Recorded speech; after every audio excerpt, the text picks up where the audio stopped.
हरिः ओम्। विश्वानि देव सवितुर्दुरितानि परासुव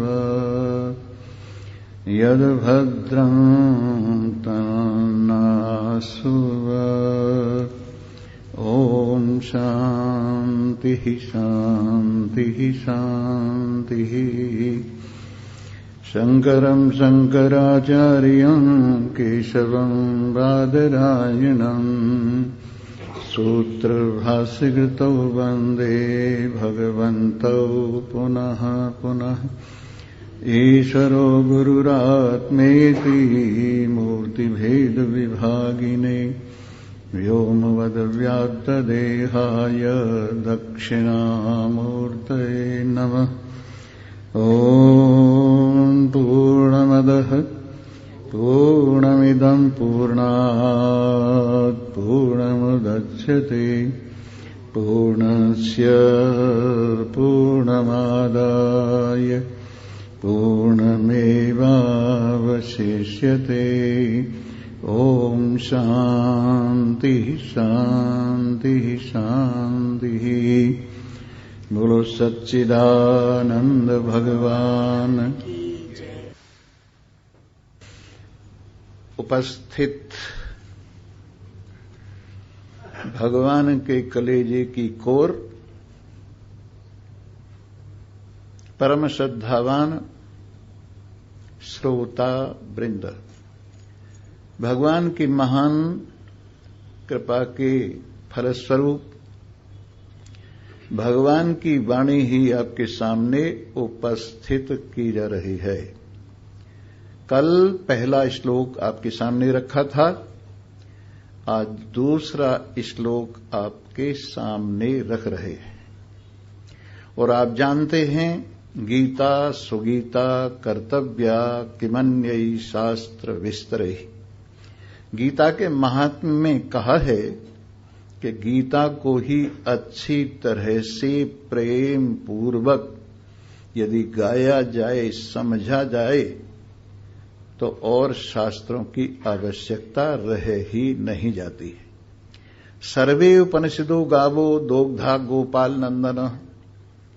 जितनी उपनिषदें हैं वो गाय की तरह से हैं, और भगवान श्री कृष्ण दोग्धा माने उनके दूध दोहने वाले हैं। और अर्जुन को उन्होंने बछड़ा बनाया है।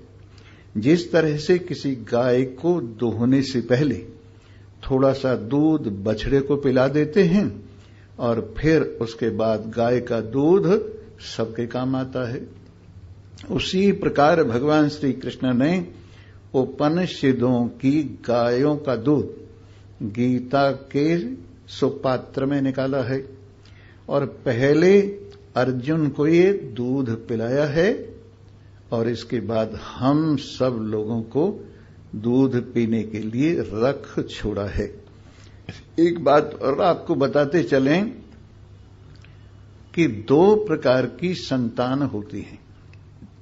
एक तो संतान होती है नाद की और एक संतान होती है बिंदु की।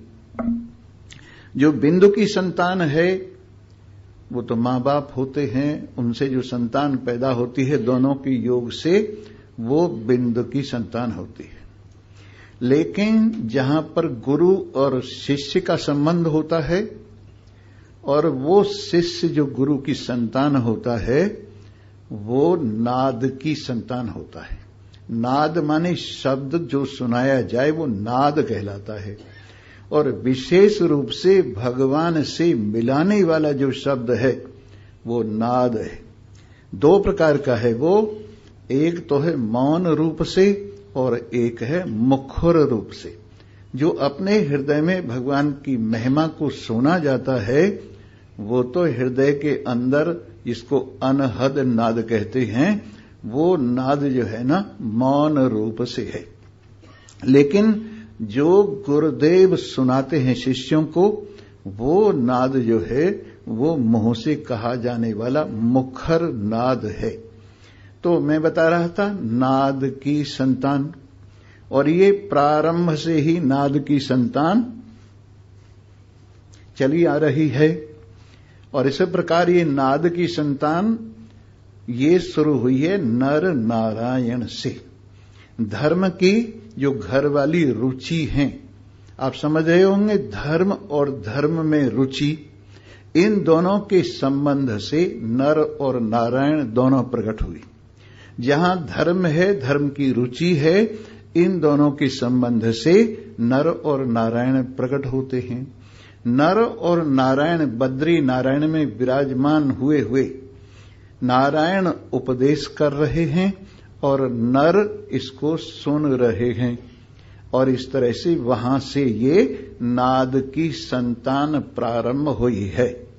इसी प्रकार से ये नाद की संतान हमारे सन्मुख भगवान श्री कृष्ण तो नारायण की जगह पर हैं और अर्जुन हैं नर की जगह पर। तो ये संबंध भी अर्जुन का और भगवान श्री कृष्ण का नाद की संतान के रूप में है। और हम जो सुना रहे हैं, हम नारायण हैं, आप नर हैं। हमारा और आपका जो संबंध है वो भी नाद की संतान की तरह से है। जो बिंदु की संतान होती है उसको धन मिलता है, मकान मिलता है, जायदाद मिलती है और दुनिया भर की सारी चीज मिलती है। लेकिन बिंदु की संतान को कोई कोई पिता होगा उद्दालक की तरह से जो मुक्ति प्रदान करता हो, नहीं तो इस संसार की वस्तु तो मिल जाती हैं ना इसके बिंदु की संतान को, लेकिन मुक्ति जो मिलती है वो नाद की संतान को ही मिलती है। इसलिए आप हमारे यानी संतान से भी अधिक प्रिय संतान है। जो बिंदु की संतान है उससे भी अधिक प्रिय संतान है, क्योंकि हम आपको वो वस्तु अर्पण करते हैं जो अजर अमर अविनाशी शुद्ध सच्चिदानंद रूप है और जो कभी भी विनष्ट होने वाली संपत्ति नहीं है। दो प्रकार की विद्याएं हैं, एक विद्या है, एक अविद्या है। विद्या क्या है, पहले मैं अविद्या आपको बता दूं। अविद्यया मृत्युम तीर्थ्वा विद्यया अमृतम अश्नुते। अविद्या माने संसार की जानकारी, जिसको हम अल्प विद्या कहते। अल्प विद्या माने सांसारिक विद्या। तो इस अविद्या का, अल्प विद्या का फल क्या है, इससे मृत्युम तीर्थ्वा सांसारिक जीवन को पार किया जाता है। संसार की विद्या से सांसारिक जीवन को पार किया जाता है और उसके अंदर आपका घर गृहस्थ है, उसके अंदर आपके संसार की सारी परंपराएं आ जाती हैं और जितनी विद्याएं हैं जो सब की सब ऑब्जेक्टिकल नॉलेज हैं वो सब की सब अविद्या में आती हैं और इनका फल है संसार को अच्छी तरह से भोगना और समझना और इससे आगे की ओर कदम बढ़ाना।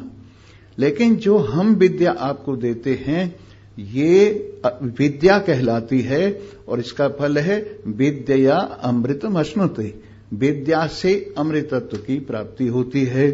तो सांसारिक विद्या, अल्प विद्या, अविद्या, उसका फल तो है संसार। और जो हम ये आपको दे रहे हैं आध्यात्मिक विद्या, इसका फल है संसार से छुट्टी पाना। कहीं कहीं संभूति और असंभूति ये दो शब्द और ईशावास्य उपनिषद में प्रयोग हुए हैं। संभूति क्या है, जो प्रकट होने वाले पदार्थ हैं वो सब संभूति कहलाते हैं और जो प्रकट नहीं होते हैं पदार्थ, एक रस रहते हैं, वो असंभूति कहलाते हैं। तो संभूति और असंभूति इन दोनों को समझना चाहिए। जो पदार्थ अजर अमर अविनाशी शुद्ध सच्चिदानंद रूप असंभूति पदार्थ है वो हमें समझना चाहिए और जो पदार्थ पैदा होता है संसार में हमारे सामने है वो पदार्थ असंभूति है, वो भी हमें समझना चाहिए। और एक बात और है, जो संभूति मात्र में लगे हुए हैं वो भी कामयाब नहीं होते हैं, संसार के ही रह जाते हैं और असंभूति को जो ठीक तरह से नहीं समझते हैं वो भी संसार में रह जाते हैं। इसलिए दोनों को ठीक ठीक समझे, संभूति के द्वारा संसार का काम चलाए और असंभूति के द्वारा भव सागर से पार हो जाए। इस प्रकार ये आध्यात्मिक विद्या जो भव सागर से पार ले जाने वाली है, वेद की 1,00,000 श्रुति मानी जाती हैं।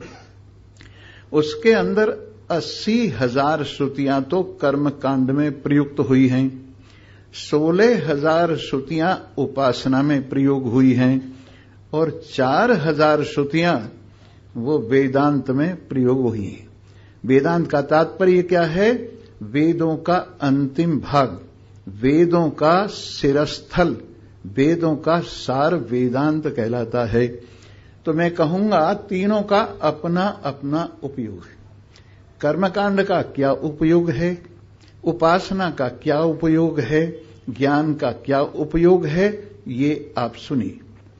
अंतःकरण में 3 दोष हैं हमारे, मल, विक्षेप, आवरण। मल दोष क्या है? जो कर्तृत्व अभिमान है, मैं करता हूं, इसका नाम मल दोष है। और विक्षेप क्या है? जो चंचलता है, संसार के पीछे जो मन का भागना है, ये विक्षेप है। और अपनी और बीच में जो पर्दा है परमात्मा के और अपने बीच में, ये कहलाता है आवरण।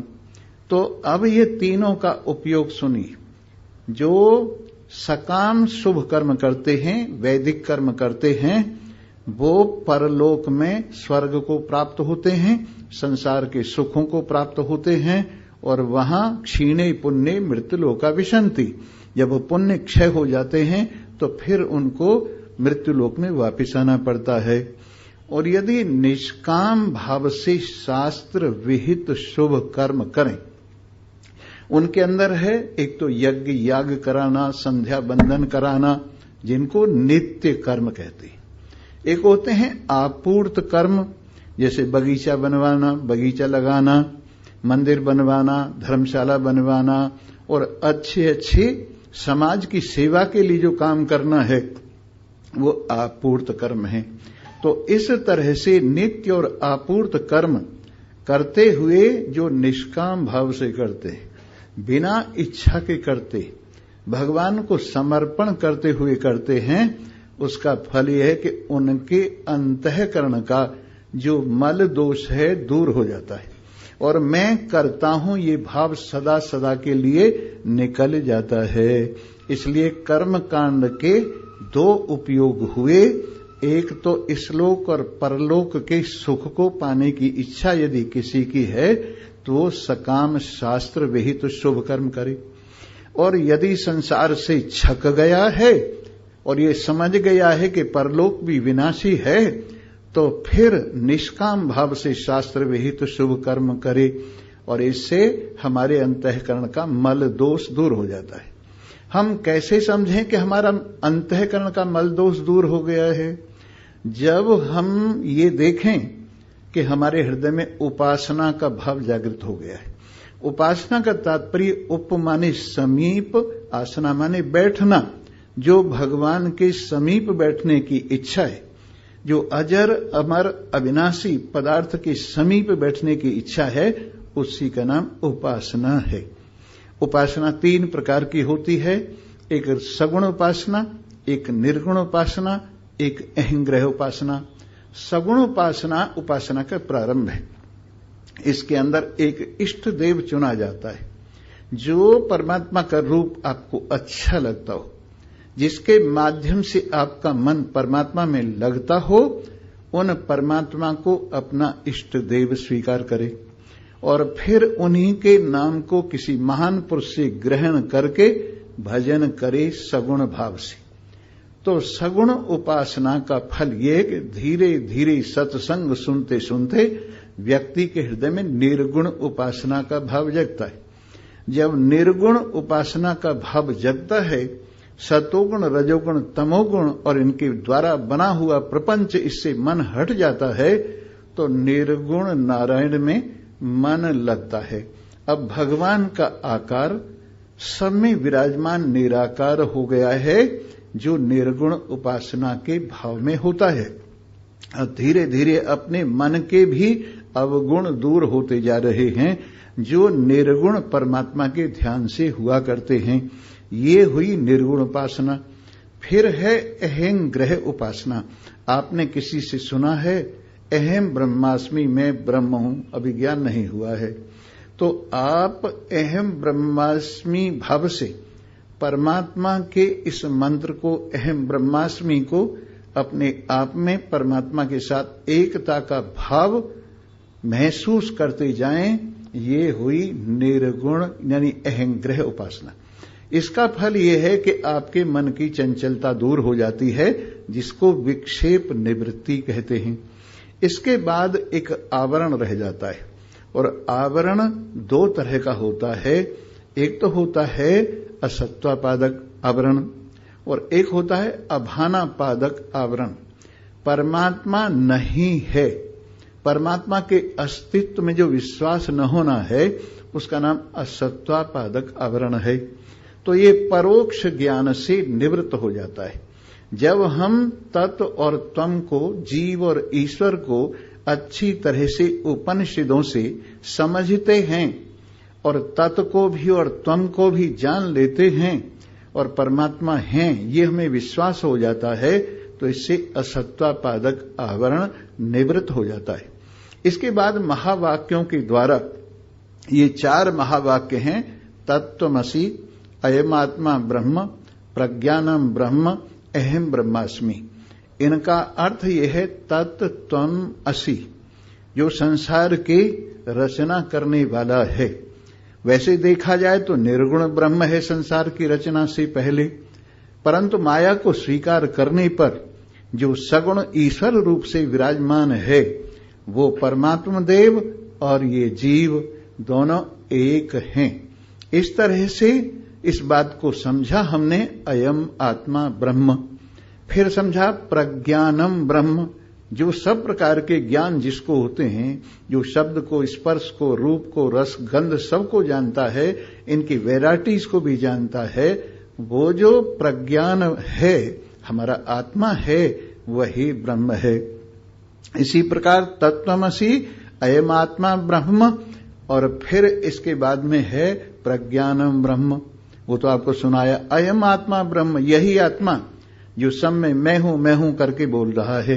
मैं देखता हूं, मैं सुनता हूं, इन सब के अंदर जो कॉमन है, मैं सुनता हूं, मैं छूता हूं, मैं देखता हूं, मैं छूता हूं, और मैं रस लेता हूं, मैं सूंघता हूं, इन सब ज्ञानों के अंदर जो कॉमन है मैं, वो समझिए ब्रह्म ही है, हम सब में जो विराजमान है। इस प्रकार से चारों महावाक्यों के द्वारा भाग त्याग लक्षणा के माध्यम से जब अपने आप को ब्रह्म रूप से अनुभव किया जाता है, तो ये जो अभानापादक आवरण है, ये भी निवृत्त हो जाता है, और अपने आप में परम शांति की प्राप्ति होती है। इस प्रकार से वेद के तीनों जो भाग हैं, उनका उपयोग हो गया। कर्मकांड है, उसका उपयोग मल की निवृत्ति में हो गया। उपासना कांड है, उसका उपयोग विक्षेप की निवृत्ति में हो गया। फिर ज्ञान है, उसका जो उपयोग है आवरण हटने में हो गया। मोटी सी बात समझिए, आपके हाथ में एक दर्पण है, अगर उस दर्पण में आप मुंह देखना चाहें तो मैल नहीं होना चाहिए। अगर मैला है तो दर्पण में मुंह नहीं देख सकते, इसलिए पहले उसके मैल को साफ करो। इसके बाद अगर हिलता हुआ दर्पण है तो भी आप मुंह नहीं देख सकते, इसलिए उसको एकाग्र करो, उसका विक्षेप, उसकी चंचलता दूर करो। इसके बाद अगर पर्दा है दर्पण के और आपके मुंह के बीच में, तो भी नहीं देख सकते, इसलिए पर्दा हटाओ। जैसे दर्पण में मुंह देखने के लिए 3 शर्तें आवश्यक हैं। दर्पण स्वच्छ होना चाहिए, दर्पण एकाग्र होना चाहिए, दर्पण और अपने मुंह के बीच में पर्दा नहीं होना चाहिए। वैसे ही अंतःकरण आपका दर्पण है, उससे मल दोष दूर होना चाहिए, जो कर्तृत्व अभिमान है, और उससे विक्षेप जो चंचलता है वो दूर होनी चाहिए। फिर परोक्ष और अपरोक्ष ज्ञान से असत्वापादक आवरण और अभानापादक आवरण दोनों निवृत्त होने चाहिए। अभानापादक आवरण में है, पर कौन है क्या है ये समझने के लिए ये जो अभानापादक आवरण, इसको हटने के लिए अपरोक्ष ज्ञान है, जो आत्माकार वृत्ति के माध्यम से जो चारों महावाक्यों से होती है वो हुआ करता है। इस प्रकार ये जो माया की निवृत्ति, अविद्या की निवृत्ति है, ये हमको परमानंद की ओर ले जाती है। तो आज हम संसार की बात आपको बता रहे हैं, क्योंकि इसको हटाना है। संसार की बात बता रहे हैं, ये संसार कैसा है। कल हमने बताया था ये उल्टा है। ये संसार क्या है? उल्टा है। सीधा हो जाए तो ब्रह्म, उल्टा हो जाए तो जीव। अगर सीधा हो जाए, ये एक पहले फोटो आया करता था, वो ऐसा था, अगर सीधा करके देखो तो अकबर और उल्टा करके देखो तो बीरबल। एक ही फोटो था, लेकिन अगर सीधा करके देखो तो बादशाह, अगर उल्टा करके देखो तो वजीर। उसी तरह से हम हैं। अपने आप को सीधा करके देखो तो ब्रह्म हैं, और अपने आप को उल्टा करके देखो तो जीव हैं। बस यही फर्क है। इसलिए सीधे हो जाने पर हम अपने आप को ब्रह्म रूप से जानते हैं, जैसे नुक्ते के हेर फेर से खुदा से जुदा हुआ। उर्दू जो लोग जानते हैं उनको पता होगा, खे पेश दाल अलिफ खुदा होता है, और खे का नुक्ता ऊपर लगता है, और जब ये नुक्ता नीचे आ जाए तो जीम पेश दाल अलिफ जुदा होता है। एक नुक्ता अगर ऊपर आ गया तो खुदा, एक नुक्ता नीचे चला गया तो जुदा। वैसे ही आपका ख्याल ऊपर आ गया तो खुदा, और नीचे चला गया तो जुदा। इतनी सी बात है। ये जो नुक्ता है आपकी निगाह का, अगर ऊपर आ जाए, नीचे तो हुआ हुआ, ये करना क्या है? नीचे तो हम सबका ख्याल हुआ ही है, इस शरीर के प्रति, संसार के प्रति, इस लोक के प्रति, परलोक के प्रति, शब्द स्पर्श रूप रस गंध के प्रति, सतोगुण रजोगुण तमोगुण के प्रति जो सत्यत्व बुद्धि है हमारी, ये उल्टा तो हुआ ही हुआ, ये उल्टा है। और इसको अगर उलट दिया जाए तो ब्रह्म की सत्यता सामने आ जाए, और फिर यहीं का यहीं वजीर से बादशाह बन जाए, वजीर से यहीं बादशाह बन जाए। तो संसार में बता रहा था उलट पुलट है। संसार में जो कुछ है आप देखेंगे उल्टा पुल्टा है। और कल हमने बताया था, जिसकी जड़ें ऊपर की ओर हैं, जिसकी शाखाएं नीचे की ओर हैं। देख लो, दिखाई दे रही हैं शाखाएं, दिखाई दे रही हैं शाखाएं, लेकिन जड़ नहीं दिखाई दे रही। इसलिए ऊपर की ओर माने श्रेष्ठता की ओर, ऊपर की ओर माने निर्गुणता की ओर, ऊपर की ओर माने निराकारता की ओर। देश से ऊपर नहीं, वस्तु की श्रेष्ठता को लेकर ऊपर कहा है। तो ऊपर की ओर माने परमात्मा, नीचे की ओर माने संसार, नीचे की ओर माने संसार, और ऊपर की ओर माने परमात्मा। जो प्लस है परमात्मा, और जो माइनस है वो दुनिया। तो प्लस की ओर, ऊपर की ओर जिसकी जड़ें, अधः शाखम नीचे की ओर, माइनस की ओर, घटने की ओर जो जिसकी शाखाएं हैं, ऐसा ये संसार है। और कमाल ये है, क्षण क्षण में बदलता है। आज जैसा है कल को रहने वाला नहीं। अश्वत्थम प्राहुरव्ययम, या अ माने नहीं, स्व माने कल को, थ माने स्थिर रहने वाला। पीपल के पेड़ को भी अश्वत्थ कहते हैं, और इस संसार को क्षण क्षण में बदलने के कारण अश्वत्थ कहते हैं। लेकिन निबटता नहीं है, बदलता रहता है। ये संसार निबटता नहीं है, पर बदलता रहता है। निबटेगा कब? जब इसको जड़ से काट दोगे। जब इसको जड़ से काट दोगे तब तो निबटेगा, और पत्ती पत्ती काटते रहे तो निबटता नहीं है। इस प्रकार से कल आपको बताया था, ऊर्ध्वमूल मध्य शाखम अश्वत्थम प्राहुरव्ययम छंदांसि यस्य पर्णानि। वेद के जो छंद हैं, जो लोग परलोक की प्रशंसा करते हैं, वो सब क्या हैं? इसके पत्ते हैं, ये हरियाली है। अगर वेद के मंत्र इसकी प्रशंसा न करें तो इस पे हरियाली न रहे, कोई इसको चाहे नहीं। छंदांसि यस्य पर्णानि यस्तम वेद, जो इसको जानता है, इसके मूल को जानता है, इनकी शाखाओं को जानता है। कल मैंने बतलाया था मूल में ये एक ही है, फिर उससे तना निकलता है और तना निकलने के बाद शाखाएं निकलती हैं, फिर डालियां निकलती हैं, फिर पत्ते आते हैं, फिर फूल आते हैं, फिर फल आते हैं। तो इस संसार में मूल तो हुआ परमात्मा जो ऊपर की ओर है, और नीचे की ओर सतोगुण, रजोगुण, तमोगुण, पहले ये 3 शाखाएं होती, फिर इनमें से 5 शाखाएं निकलती हैं जो आकाश, वायु, अग्नि, जल, पृथ्वी, ये 3 गुण वाले हैं, और इन्हीं से सूक्ष्म शरीर बनता है। ये भी आपस में मिले हुए नहीं होते हैं। तो इस प्रकार से अधः शाखम, ये संसार की शाखाएं नीचे की ओर हैं। ऊर्ध्वमूल मध्य शाखम अश्वत्थम प्राहुरव्ययम छंदांसि यस्य पर्णानि, वेद के मंत्र जिसके पत्ते हैं, तरह तरह की इच्छाएं जिसके फूल हैं, तरह तरह के भोग जिसके फल हैं, ये संसार का वृक्ष आपके सामने है, रोज देख रहे हैं।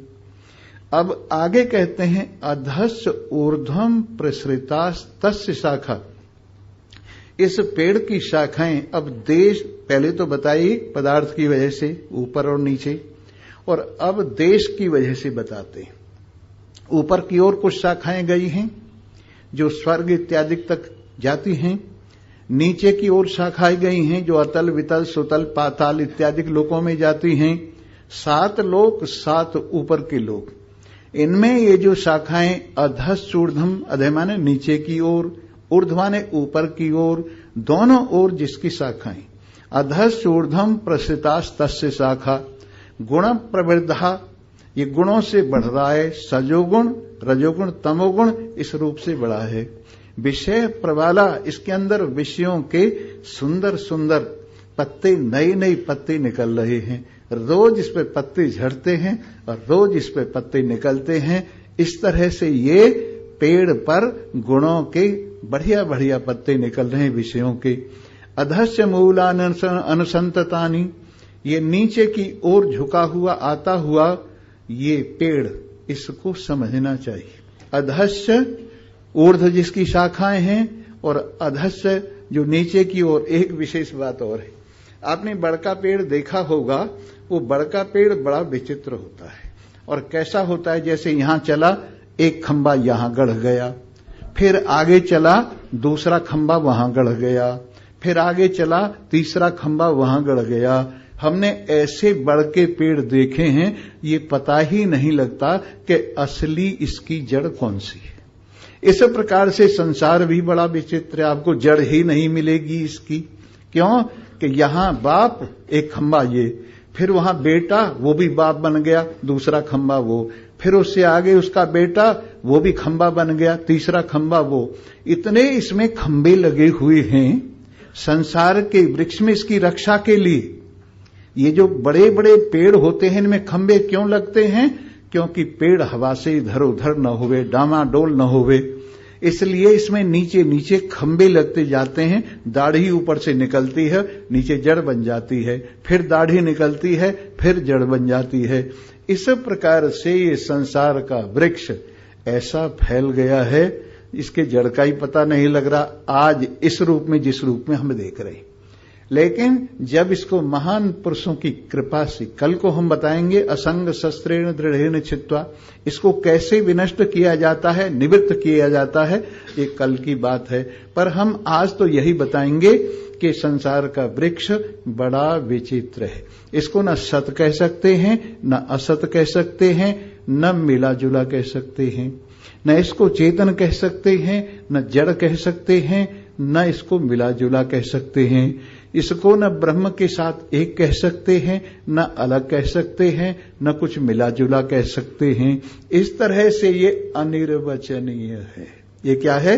अनिर्वचनीय, जिसको वचन से कहा नहीं जा सकता। और जितनी भी भूल होती हैं वो सब अनिर्वचनीय हुआ करती हैं। अब हमारी धोती में एक दाग लग गया, अब हमने देखा जब दाग लगा हुआ था, पर ये पता नहीं कहां से लगा है। उस दाग का ये पता नहीं कहां से लगा है। तो ये तो हुई इसकी अनादिता, पर इसको हम धो के साफ कर सकते हैं, ये हुई शांतता। वैसे ही ये संसार कैसा है, जैसे कपड़े पे लगा हुआ दाग होता है, उसका पता नहीं कहां लगा है और कैसे लगा है, लेकिन इसको धो के हम साफ कर सकते हैं, इसलिए इसको बोलते हैं अनादि शांत। ब्रह्म में और माया में क्या अंतर है? ब्रह्म है अनादि अनंत और माया क्या है? अनादि शांत। ये ज्ञान से, किसके ज्ञान से? अधिष्ठान के ज्ञान से, ब्रह्म के ज्ञान से ये निवृत्त हो जाती है, अपने स्वरूप के ज्ञान से ये निवृत्त हो जाती है। संसार क्या है? बहुरूपिया है। जैसे एक शादी हो रही थी, उस शादी में एक बहरूपिया आ गया और वो आके बेटे के बाप से कहने लगा, अरे मियां क्या है, तुम यहां शादी करने आए हो? वाह, पगड़ी बांधी हुई सेठों वाली, कलम लगाई हुई पगड़ी में, हाथ में बही खाता लिए हुई वो बहरूपिया आया और आके कहने लगा, यहां शादी करने आ गई? तुम्हारे बाप पर मेरा इतना कर्जा और तुम्हारे पे इतना कर्जा, वो कर्जा तो चुकाया नहीं है और यहां शादी करने आ गई। वो घबरा गया कि इससे मैंने कब कर्जा लिया है?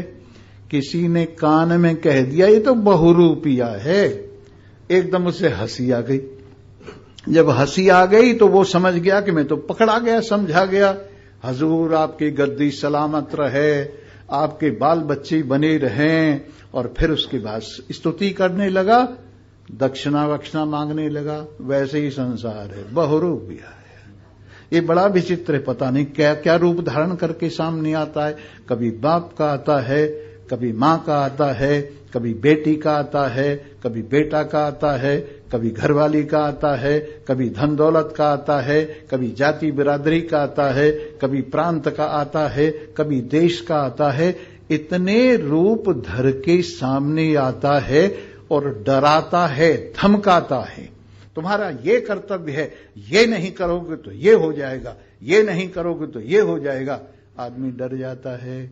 लेकिन जब उसे पता चले तो संसार बहुरूपिया है, क्षण क्षण में रूप बदलने वाला है, तो उसे हंसी आ जाती है। अरे मैं किससे डर रहा था? ये डरने की चीज है? ये कुछ डरने की चीज है तो कल्पित है, ख्याली है। और वो जब मुस्कुराता है तो ये संसार मुरझा जाता है। जब इसको पता लगता है कि इनको तो ज्ञान हो गया, अपने स्वरूप को समझ गए, तो ये मुरझा जाता है। बस उसी प्रकार से जब तुम समझ लोगे ना, तो संसार तुम्हारे सामने क्या है, मुरझा जाएगा, उसका मूल्य कुछ नहीं लगेगा। और अपनी महिमा को समझिए, न तू जमीन के लिए, न तू आसमां के लिए, न तू जमीन के लिए, न तू आसमां के लिए, ये जहां है तेरे लिए, तू नहीं जहां के लिए, न तू जमीन के लिए, न तू आसमां के लिए। गंगा जमुना और सिंधु में रहेगा कब तक कैद, नील मिसिसिपी मिसौरी में रहेगा कब तक कैद। तेरा सफीना है बहरे बेकरां के लिए। हे नारायण, तेरी महिमा पार है। ये लोक तेरे प्रति माया ने तेरी सेवा के लिए रचे, और परलोक वो भी तेरी सेवा के लिए है। सब कुछ तेरी सेवा के लिए है। इस माया की जो कुछ भी रचना है, इसकी झोली में जो कुछ रखा है, ये सब तेरे लिए है। तू इसके लिए नहीं है, तू इसके बिना भी जिंदा है, पर ये तेरे बिना किसी काम का नहीं। ये संसार और दूसरा संसार तेरे बिना किसी काम का नहीं है। जब तू आशीर्वाद देके इसको स्वीकार कर लेता है थोड़ा सा, तो ये कृत्य हो जाते हैं। और अगर तू न लेवे, तू न देखे, तो कुछ भी नहीं है। इसलिए ये लोक और परलोक, ये सब क्या है, तेरे लिए हैं, तू इनके लिए नहीं है। अरे जरा हिम्मत करो। ये संसार ऐसा है जैसे छाया होती है, उसको दौड़ो पकड़ने के लिए, आगे आगे आगे जाती है, लेकिन उससे मुंह फेर लो तो छाया पीछे पीछे पीछे पीछे आती है। वैसे ही हमने संसार को देखा है, तुम भी देख लेना। इसकी खुशामद करो, दरामद करो, हाथ जोड़ो, पैर पूजो और इसके पीछे पीछे चलो। अजी देखो तो सही, अजी जरा लौट के देखो तो सही, तो आपको देखेगी भी नहीं। लेकिन अगर आप उलट जाएं, इसे मुंह फेर लें, और छाया आपके पीछे पीछे, प्रैक्टिकल देख लेना। छाया को अगर पकड़ना चाहो तुम्हारे हाथ नहीं आएगी, लेकिन अगर तुम छाया से अपना मन हटा लो तो आपके पीछे पीछे हो जाएगी। वैसे ही संसार है, इसके गुलाम, इसके पीछे भागने वाले, उनसे दूर से दूर से दूर से दूर भाग जाती है, लेकिन जिसे मुंह हटा लेते हैं उनके पीछे भागती है। आपूर्यमाणामचल प्रतिष्ठम समुद्रमापः प्रविशन्ति यद्वत् तद्वत् कामायम प्रविशन्ति सर्वे स शान्तिमाप्नोति न काम कामी। गीता में भगवान ने कहा है, समुद्र को देखिए, कितना जल अपार असीम भरा हुआ है। आपूर्यमान माने सब ओर से भरा हुआ। अचल प्रतिष्ठम, अपने आप में अचल है, अपने आप को छोड़ के कहीं नहीं जाता है, अपने आप में विराजमान रहता है। भले उसमें तूफान आए, भले उसके अंदर तरह तरह की स्ट्रीम आए, तरह तरह का कुछ भी हो, लेकिन समुद्र रहता अपने आप में। तो वैसे ही आपूर्यमाणा मचल प्रतिष्ठम समुद्रमापः प्रविशन्ति यद्वत्, उस समुद्र के प्रति नदियां दौड़ दौड़ के जा रही। गंगा कहां जा रही हो? समुद्र में। सिंधु कहां जा रही हो? समुद्र में। ब्रह्मपुत्र कहां जा रही हो? समुद्र में। वांगो कहां जा रही हो? समुद्र में। मिसिसिपी, मिसौरी, अमेजन कहां जा रही हो? समुद्र में। नील कहां जा रही हो? समुद्र में। सारी समुद्र में नदियां जा रही हैं। तो वो यूं कहती हैं, तो मीठा मीठा जल समुद्र को क्यों दे रही हो? तो वो कहती हैं, ये समुद्र हमारा पीहर है, ये समुद्र हमारा पीहर है, हम अपने पीहर में जा रहे हैं। तो जैसे लड़की पीहर में जाकर खुश होती है, आराम फरमाती है। कई लड़कियां तो वहां बहुत काम करती हैं जाके, और कई लड़कियां कहती हैं, भाभी हम तो आराम करने के लिए आए हैं। पर ये लड़की, नदियां समुद्र में जाती हैं, किस लिए जाती हैं? अपने पीहर में आराम करने के लिए। वहां जाके सूखेंगी नहीं, फिर वहां जाके बड़ी छोटी नहीं होंगी, ये वहां जाकर के अचलता प्राप्त हो जाएगी और उनका जीवन कृतकृत्य हो जाएगा। जहां से वो प्रकट हुई है वहीं पहुंचकर जीवन कृतकृत्य हो जाएगा। इसी प्रकार से ज्ञानवान अपने आप में समुद्र की तरह से होता है, और संसार के विषय नदियों की तरह से होते हैं, दौड़ रहे हैं, भाग रहे। कितनी अच्छी बात कही है, संतों के दरबार में माया सदा हजूर, जैसे गारा राज को धर धर भर भर दे मजूर। आपके यहां जो कड़िया होता है ना, चुनने वाला, कहीं कहीं तरखान बोलते हैं, तो जब वो चुनता है उसको राज बोलते हैं। चुनने वाले को क्या कहते हैं? राज बोलते हैं। क्यों राज? क्यों? वहां से हटता नहीं, वहीं लगा रहता है अपनी जगह पर। और एक मजदूर ईंट ला रहा है, दूसरा मजदूर गारा ला रहा है। कब लाते हैं ये? उसके कहने से पहले जब समझ लेते हैं कि इसको जरूरत है, तो हाजिर रहते हैं गारा लेकर और सीमेंट लेकर, सीमेंट और ईंट लेकर। तो साहिब के संतों के दरबार में माया सदा हजूर, माया सदा हाजिर रहती है। जैसे गारा राज को भर भर दे मजूर, जैसे मजूर भर भर के लाता है, वैसे ही संतों के दरबार में माया सदा हाजिर है। उनकी तो बात जाने दीजिए। इस संसार के लिए आदमी कितना छल करता है, इस संसार के लिए आदमी कितना कपट करता है, इस संसार के लिए कितना अधर्म करता है, लेकिन फिर भी ये संसार साथ नहीं जाता है।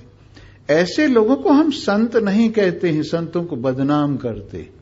टेलीविजन पर रोज कहानियां आती हैं, तो ऐसे संतों को बदनाम करते हैं जो इस माया के लिए छल कपट करते, जो इस माया के लिए दुनिया भर के पाप करते, इस माया को अरे ये तो कुछ है ही नहीं, इसकी गुलामी करने का तात्पर्य क्या है। इसलिए समझदार आदमी को ये समझकर कि माया मेरी गुलाम है, मैं माया का गुलाम नहीं हूं, इस माया के प्रति आस्था विशेष नहीं रखनी चाहिए। प्रारब्ध पहले बनी पीछे बना शरीर, तुलसी ये अफसोस है मन नहीं बांधे धीर। हम सबकी प्रारब्ध बनने से पहले, समझे ना, प्रारब्ध बनी है तो उससे पहले उसका फल तैयार हो गया। रेलगाड़ी के आने से पहले पटरी बिछ गई है, इसलिए प्रारब्ध पहले बनी पीछे बना शरीर, ये शरीर तो बाद में बना है। प्रारब्ध के हिसाब से अपने आप ही खेल सामने आता जाएगा। इसके लिए छल करना, कपट करना दुनिया भर के, ये तो किसी गृहस्थी को भी नहीं करना चाहिए। साधु महात्मा की तो बात अलग है, पर एक बात बताएं आपको, ये वेश ऐसा है कि इसमें सब छिप जाते हैं। इस साधु के वेश में सब छिप जाते हैं। रावण भी जब सीता को उठाने गया तो क्या बन के गया?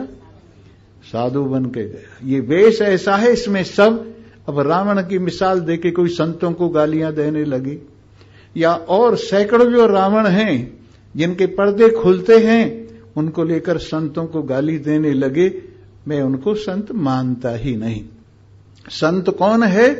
फकीरी में भी मुझको मांगने से लाज आती है, फकीरी में भी मुझको मांगने से लाज आती है। सवाली बन के मुझसे हाथ फैलाया नहीं जाता, सवाली बन के मुझसे हाथ फैलाया नहीं जाता।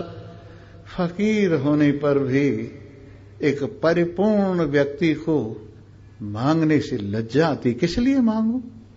अरे जब त्रिलोकीनाथ ने कहा है कि मोर कहाए करे नर आशा, कहिए तासु कहा विश्वासा। जो मेरा कहला करके भी संसार के पीछे भाग रहा है, इससे संसार की इच्छाओं की प्राप्ति के लिए दुम हिलाता फिरता है, उसको भगवान का विश्वास कहाँ है? अगर भगवान का विश्वास है फिर तो और किसी के पीछे भागने की जरूरत ही नहीं है।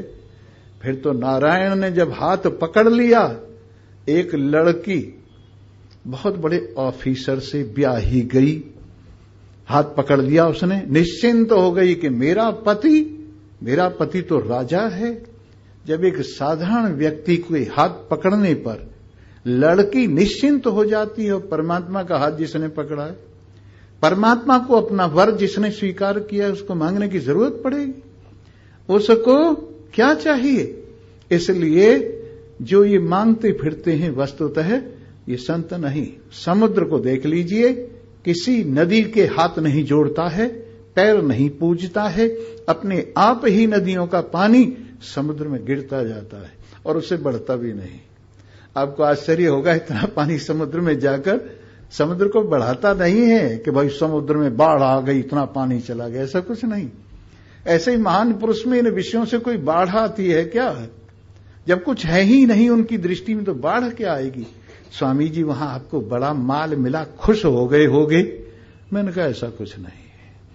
माल मिल जाए तो क्या परवाह, उतर गई खाल तो क्या परवाह। मिल गया माल तो क्या परवाह, उतर गई खाल तो क्या परवाह। अरे इसकी क्या चिंता करते हैं, किस लिए चिंता करते हैं? निश्चिंत रहते। इसलिए हमें चाहिए कि समुद्र से हम दृष्टांत सीखें। आपूर्यमाणामचल प्रतिष्ठम समुद्रमापः प्रविशन्ति यद्वत् तद्वत् कामायम प्रविशन्ति सर्वे।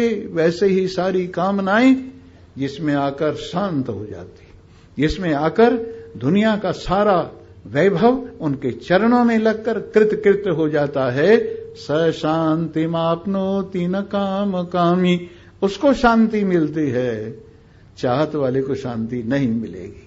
तुलसीदास जी ने एक जरा सी बात कह दी है कि रावण के सिर बढ़ते जा रहे हैं, जैसे जैसे काटते हैं बढ़ते जा रहे हैं। इस पर दृष्टांत दिया है जिम प्रति लाभ लोभ अधिकाई। लाभ पर संतोष नहीं होता है, लाभ पर लोभ बढ़ता है। लाभ पर लोभ बढ़ता है। लोग समझते हैं कि लाभ होने से स्वामी जी बस 1 करोड़ हो जाए मैं चुप हो जाऊंगा, फिर कुछ नहीं करूंगा मैं। और जब 1 करोड़ हो जाते हैं, फलाने पर तो 10 करोड़ हैं, 1 करोड़ क्या है, अब के स्वामी जी 10 करोड़ हो जाने दो, फिर इसके बाद मैं चुप हो जाऊं। तो संसार के लाभ पर कहीं संतुष्टि नहीं है, लाभ के साथ लोभ बढ़ता जाता है। इसलिए इस ख्याल को छोड़ दो कि इतना मिल जाएगा तो मैं चुप हो जाऊंगा। ये चुप नहीं होता है और लालच बढ़ती है। इसलिए वो ही प्राणी सुखी रहता है जो अपने आप में शांत हो जाता है। तो वैसे ही ये संसार जो विचित्र है, जो संसार भगवान की कृपा से ही ये माया समझ में आती है, संतों की कृपा से ही समझ में आती है। इसकी शाखाएं ऊपर नीचे इधर उधर फैली हुई हैं। और कर्मानुबंधीन मनुष्य लोक की, और मनुष्य लोक में एक विशेषता बताते हैं, कर्मों का करने का फल मनुष्य शरीर में ही मिलता है। और शरीरों में फल तो मिलता है लेकिन कर्म करने का अधिकार नहीं। कर्म करने का अधिकार केवल मनुष्य शरीर में है। और मनुष्य शरीर में किए गए कैसे कर्म है कि 84 लाख योनि मनुष्य शरीर में किए गए कर्मों का फल है। ये जो 84,83,99,999 शरीर हैं, ये मनुष्य शरीर में किए गए कर्मों का फल है। इस तरह से कर्म और कर्म का बंधन इस मनुष्य लोक में ही है। और यहां से मुक्ति का रास्ता भी इस मनुष्य लोक से ही खुलता है। पर वो खुलता कब है? एक के पीछे, मुर्दे के पीछे कहते जा रहे थे राम राम सत है, राम राम सत है। एक ने कहा राम नाम सत है पर कुंजी संता दे हत है। राम नाम तो सत है पर ताली संतों के पास में है, उनसे पूछो तभी ये बात बनेगी। इन्हीं शब्दों के साथ आज की कथा पर्यवसान को प्राप्त हो रही है। और स्वामी जी महाराज ने कृपा कर दी है। जो आए हैं इनका हर साल हमारे पर कृपा करते और यहां बैठ के देखते रहते स्वामी जी कैसी कथा करते। इस तरह से धन्यवाद है इनको और आप सभी को धन्यवाद है। और कल को और बढ़िया कथा सुनाऊंगा। बोलो सच्चिदानंद। सर्वे भवन्तु सुखिनः, सर्वे सन्तु निरामया, भद्राणि पश्यन्तु मा कश्चित् दुःखभाग् भवेत्। ओम शांति शांति शांति।